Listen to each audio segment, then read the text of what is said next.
Well, hello, good afternoon, everybody. Welcome back. Jiu-Jitsu 2000 here today. I'm back. I hope you guys are doing fantastic out there. In this video today, we're going to talk about the upcoming fight event, UFC 285. I've had several people asking me if I would do a video making some predictions on this fight card. So I'm here. I'm going to share some of my thoughts, and I'm going to pick some fights here.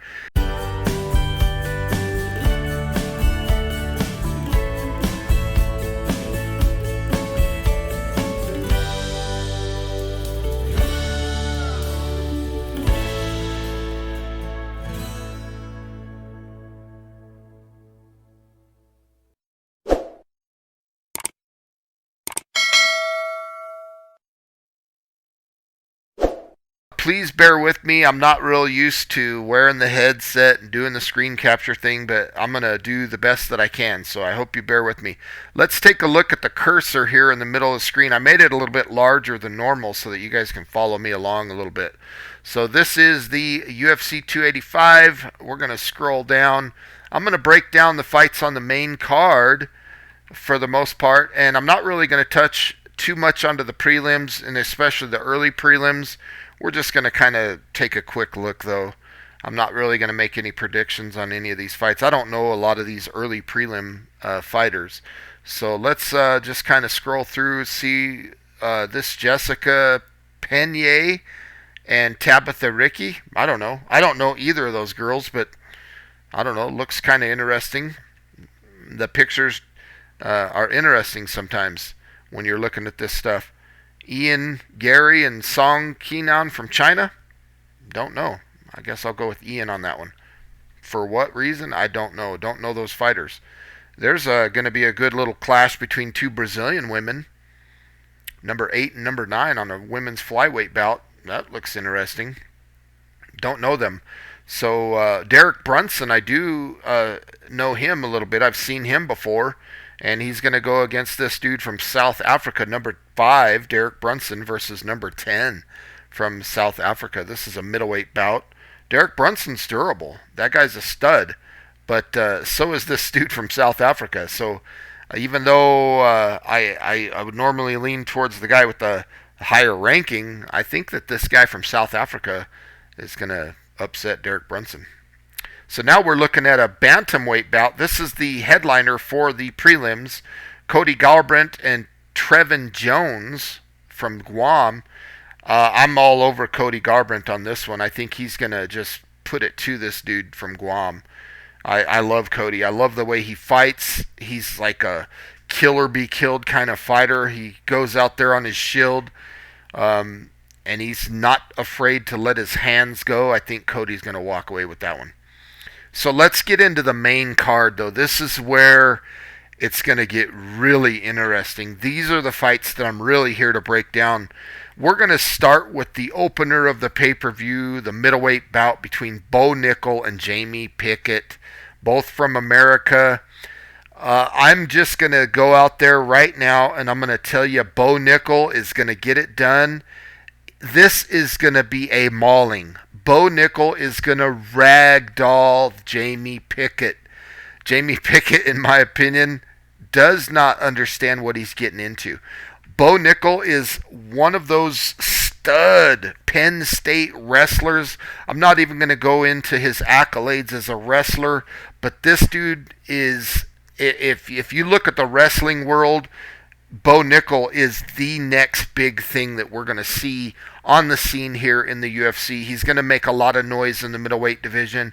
It would not surprise me if within a year or two we see Bo Nickal carrying that gold around his waist. He is a stud. He's got good hands, and the fact that he's got such good grappling makes him not afraid to let his hands go because he doesn't have to worry about getting taken down. He's going to put a bad beating on Jamie Pickett, in my opinion. Bo Nickal, don't blink, folks. He's going to get it done, and I think he's going to do it easily. And it's funny that there's no odds on that fight. I don't see any odds breaking it down. Now, the next one is a lightweight bout. We got number 7 versus number 10.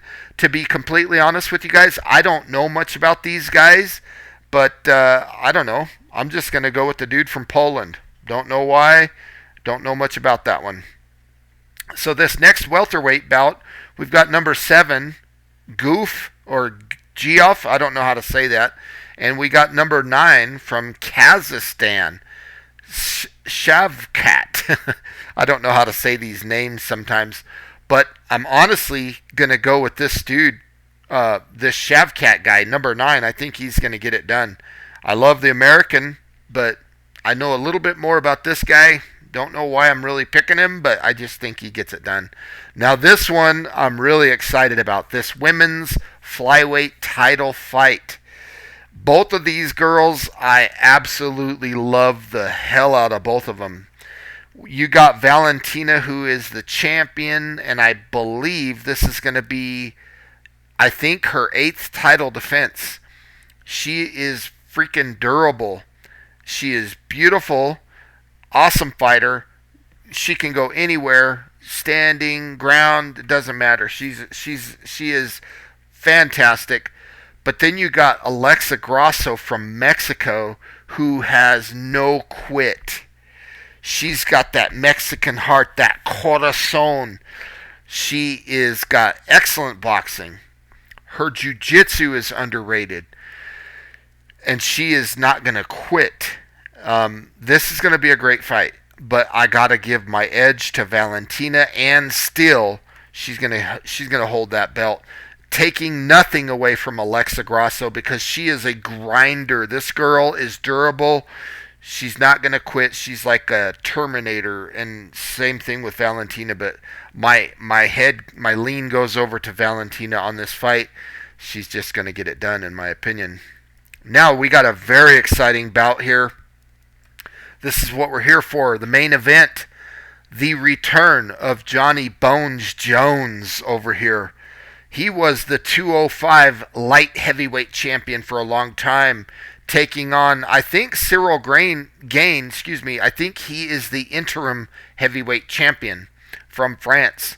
Cyril Gain has excellent footwork, excellent leg kicks, excellent boxing, and he's also underrated in his grappling ability. But then you got John Bones Jones, who only had one loss on his record. I think he had 21 wins or something like that, and he killed everybody. John Bones Jones has one of the highest fight IQs. He's a very cerebral fighter. And we also have the fact that John Jones is coming back after 3 years being laid off from the sport. He made that transition from light heavyweight, 205 pounds, up to heavyweight. And I think that 3-year layoff, he did a couple things right. And what I mean by that is he didn't just blow up and become a heavyweight. He did it over 3 years of time.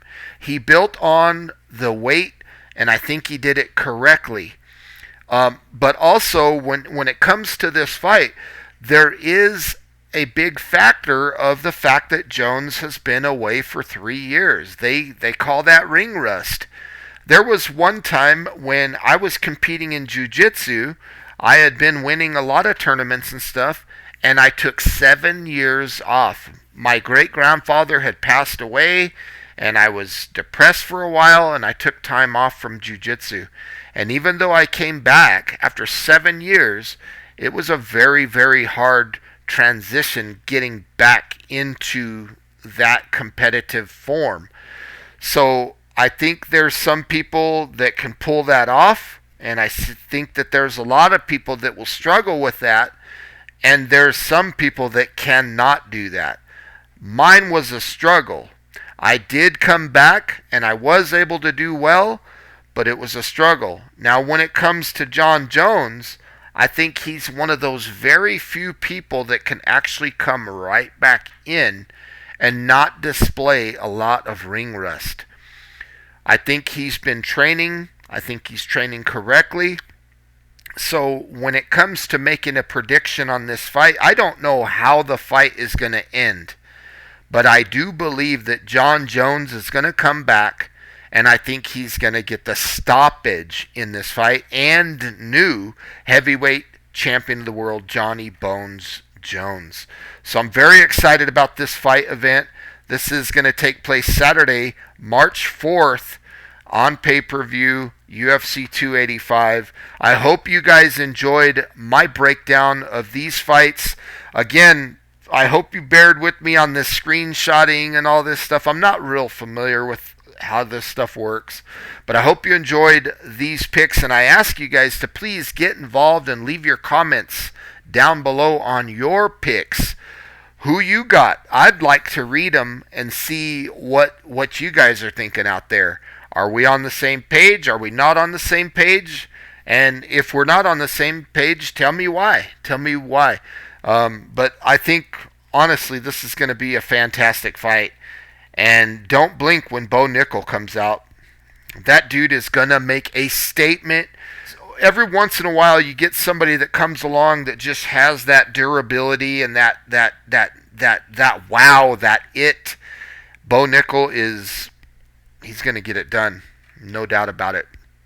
So again, folks, thank you for watching. I hope you enjoyed this video.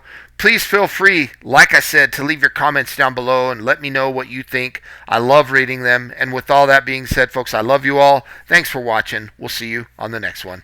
Bye for now.